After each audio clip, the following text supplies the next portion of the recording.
বন্ধুরা, আজকের এই ক্লাসটিতে আমি তোমাদেরকে শিখাবো কিভাবে মাত্র কয়েক সেকেন্ডেই এই টাইপের এমসিকিউ গুলো সমাধান করতে হয়।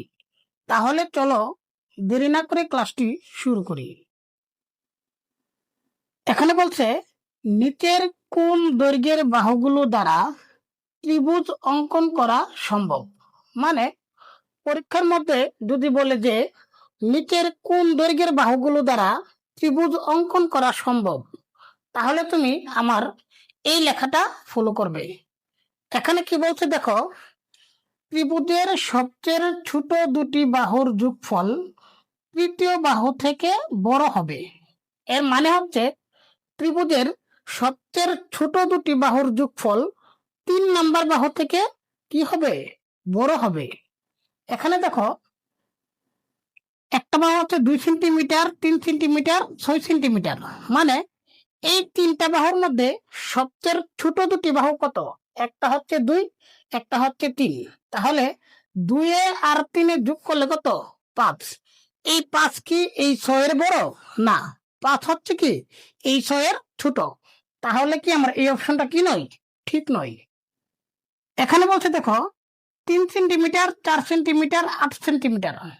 এই তিনটা বাহুর মধ্যে সবচেয়ে ছোট দুটি বাহু কত? একটা হচ্ছে 3, একটা হচ্ছে কত? 4। 3 আর 4 যোগ করলে কত? 7। এই 7 কি 8 এর বড়? না, এই 7 হচ্ছে কি 8 এর ছোট। তাহলে আমার কি এই অপশনটিও কি নয়, ঠিক নয়। এখানে বলছে দেখো 3 সেন্টিমিটার, 5 সেন্টিমিটার, 8 সেন্টিমিটার। এই তিনটা বাহুর মধ্যে কোন দুইটা বাহু সবচেয়ে ছোট? একটা হচ্ছে 3, একটা হচ্ছে কত? 5।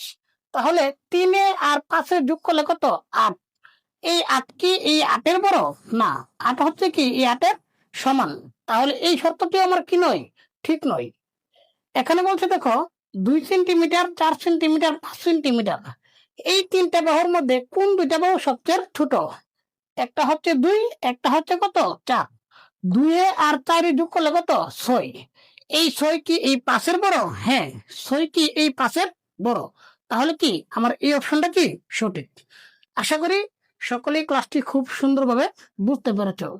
তারপরে যদি কারো কোনো সমস্যা থেকে থাকে তাহলে ক্লাসটি আরেকবার দেখে নিতে পারো। ধন্যবাদ।